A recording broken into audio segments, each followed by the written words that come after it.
Waiting for everything to kick off. It should be going live in a second on Facebook. So if anyone is live, if you could give me a 1 or 2 in the comments just to show that you can hear me okay, that would be great. So if you could just hit a 1 or 2 in the comments just so I know that everyone can hear me loud and clear, that would be great.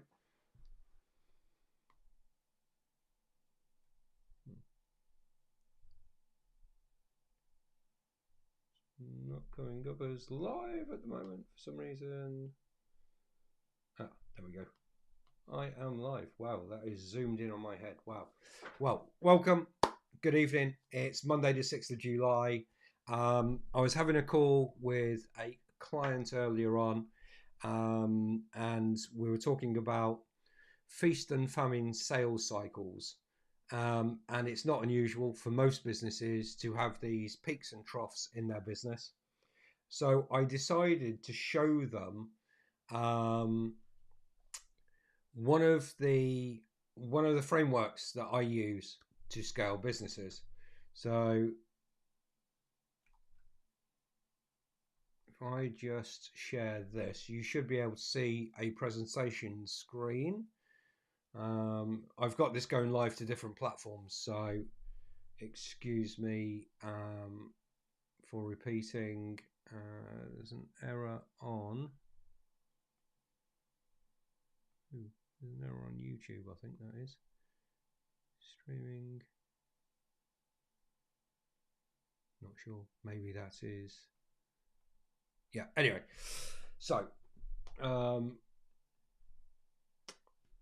just turn the sound down on that. So sorry. I'm trying to get better at these lives, but you have to start somewhere. So, right. So, the sales cycle, most businesses focus on sales. Once they've got sales coming in, they take their eyes off the sales, and business starts to drop off. But because they're busy delivering their service or their products, they don't realize there's a dip in the sales process, and therefore they're delivering their products, they're taking their goods to market, their services, they start invoicing their clients, and then all of a sudden at some point someone says sales are slowing down, we're not invoicing as much money, or cash is getting tight. That's the other one, is cash has got really tight this week, don't understand why, and then they go, oh, we haven't been doing sales and we haven't been focusing on sales. So I've created something called the Unstoppable Growth Engine. I've done this from scaling a business to £24 million in annual revenue, selling it to an investment bank, and then buying it back because they failed, and rescaling it from 8 million to 31 million. And I created this framework from going through that process, and also helping other business owners scale their businesses, and identifying what things fall through the gap as such. So the first thing we're going to look at, if I can get my presentation to work okay, is low sales and profit. So this is called the Unstoppable Growth Engine flywheel, and the first part of this flywheel is looking at low sales and profit. And I make this up of 3 things. It's the pipeline, which builds out your sales flow. And people say, well, I've got sales people working on stuff. I've got a CRM that we're working with. We can see lots of stuff going into the CRM. But what people don't track normally is the length of their pipeline cycle. So how long does it take someone to go from becoming a prospect or a suspect for your business to becoming a paid customer? Some businesses, it's really quick. So D2C businesses, apart from when you're attracting them through your marketing and everything, D2C is normally quite quick. They see your product, especially with TikTok Shop now. You can see a product and buy it there and then. Those are generally low cost, low trust products. £4, £5, £20, something like that. That pipeline's quite quick. But if you're a B2B business, which is predominantly the types of businesses that I work with, that sales cycle can be anything from a week to, I had a customer when I started my first business, it took me 18 months to win them, and I kept them for 22 years. So just think about that. I put 18 months into winning them, from starting to talk to them to actually winning their business. But I won them, and we sustained them or kept them as a client for 22 years. And that was Virgin Atlantic. And that wasn't through a contract. That was by maintaining great range of products, really good pricing, but exceptional service. So, and we'll talk about that in other models. But today we're talking about the sales pipeline, and the first part of the sales pipeline is inbound. Your inbound sales strategy. And you might say, well, what's inbound sales? Or before we get into it, what's inbound sales?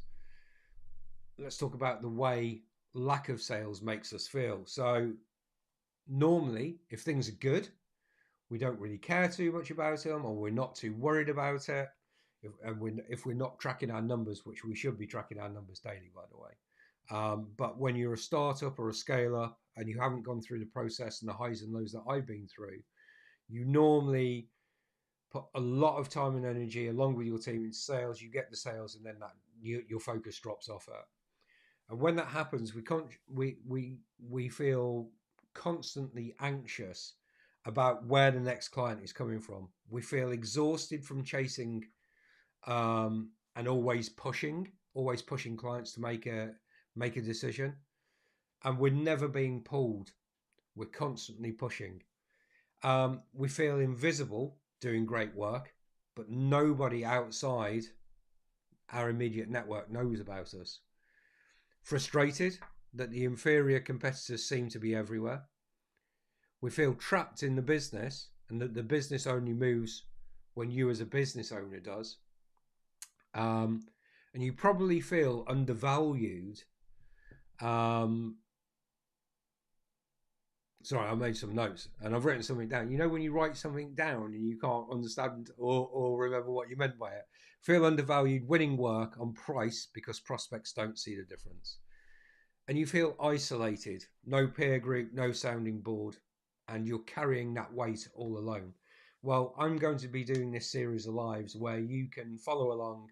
I'll be touching on some of the points that I teach my clients and work with my clients on. Obviously, I won't be going right down deep into how we do that, but you'll get a gist of how we work. What you experience when your sort of attention is on sales and then off it is you get feast and famine revenue sales cycles. You're busy, then the business is dead, and that's repeated throughout the year. Pipeline dries up the moment you stop networking or chasing.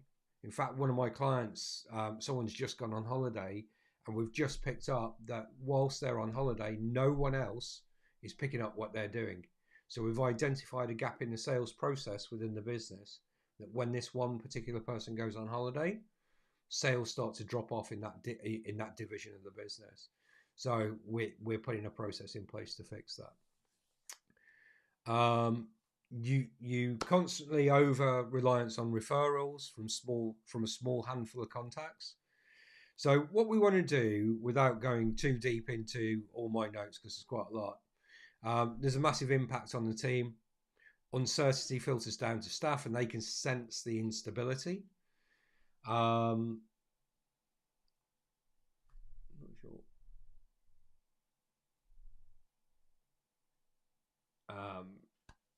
You can set your team can sense that instability, even when it's never said. They've got a feeling something's going on. So let's just jump into some inbound strategies and tactics.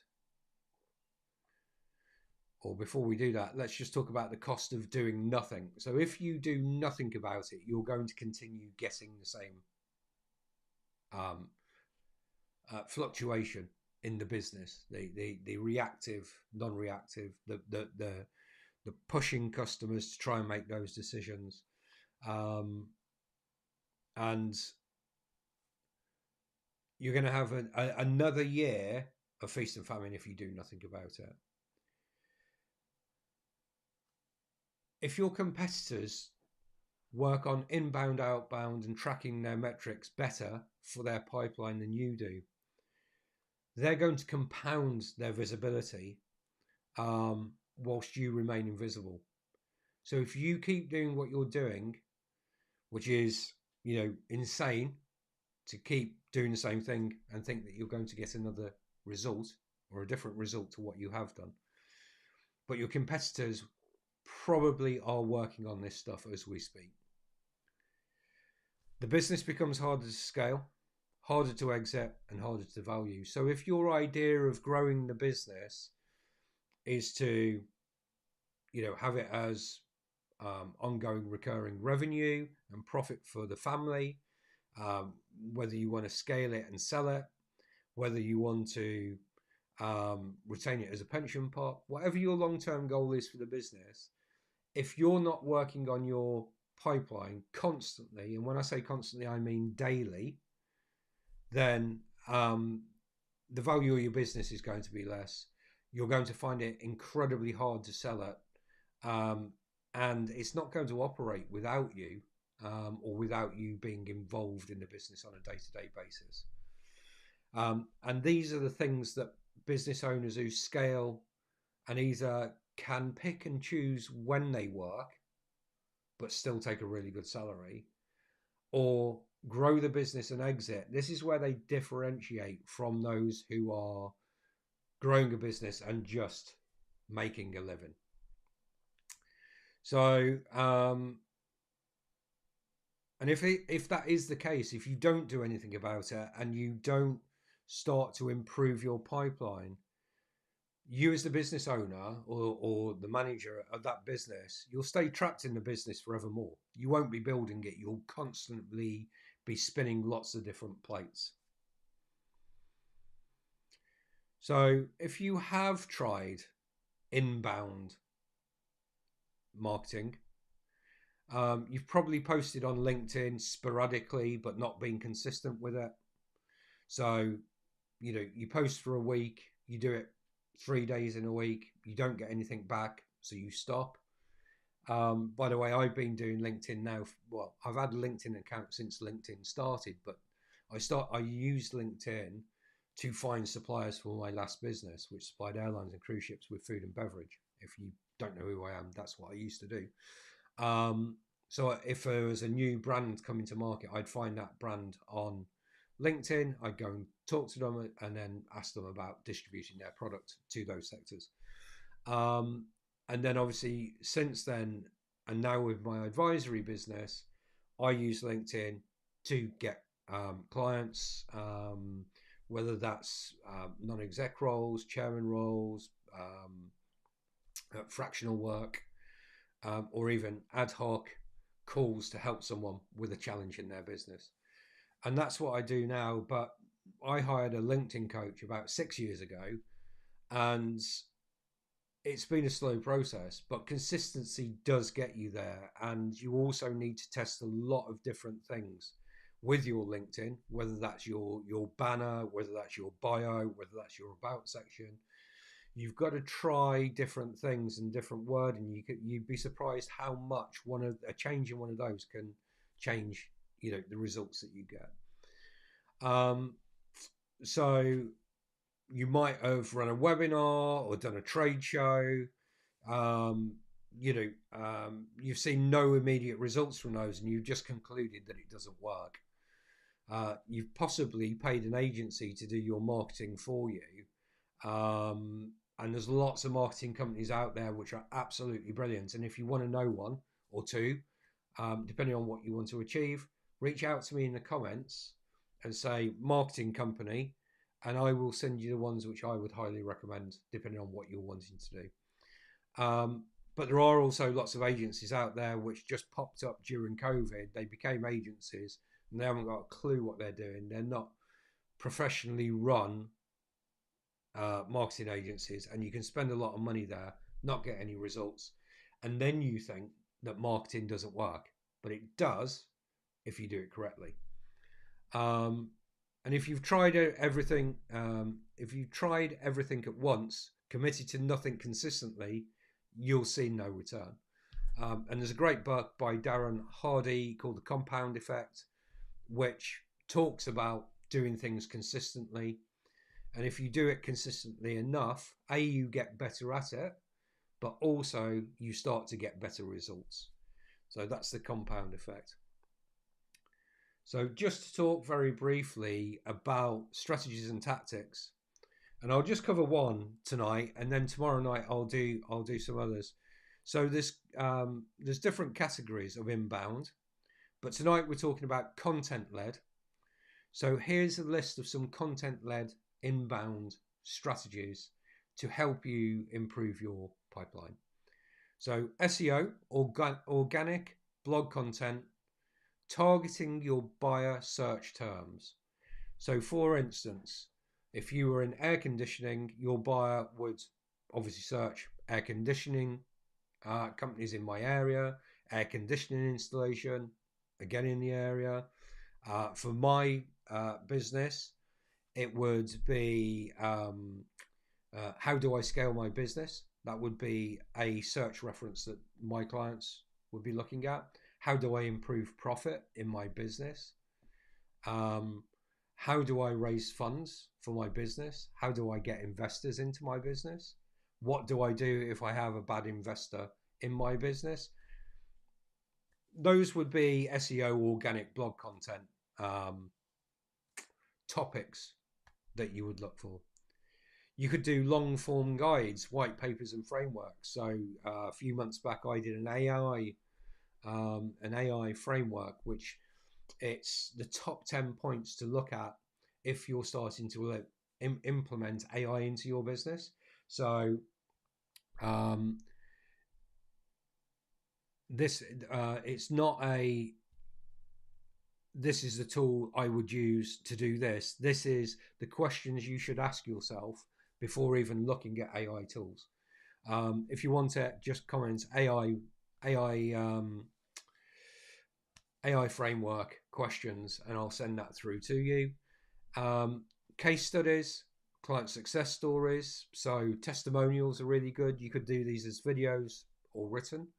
Again, case studies about clients you've worked with. If you've done kitchen fitting, images, talking about the whole process. If you're selling a service, clients that you've worked with and the results that they got. LinkedIn organic posting, founder-led or company pages. So with LinkedIn, if you don't do LinkedIn at the moment in great detail, you can have a profile page. You can also have oops, it's just popped up on my screen.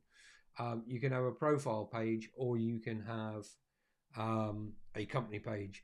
Unless you're growing a big business, you've got a big team, it's better off doing everything on your profile page to begin with.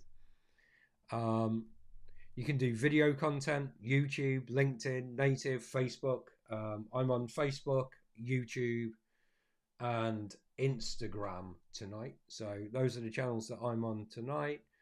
You can do podcasting. You can host a podcast, or you can become a guest on your podcast. So find people in your space that do podcasts and then ask if you can be as a guest on their podcast. You can send out email newsletters. You can industry benchmark reports and data studies.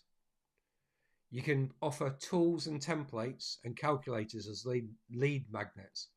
So, I don't know, if you sold carpet, you could do how to calculate the floor mass so you give us the correct measurements for your lounge carpet. If you Sold. What else could we do?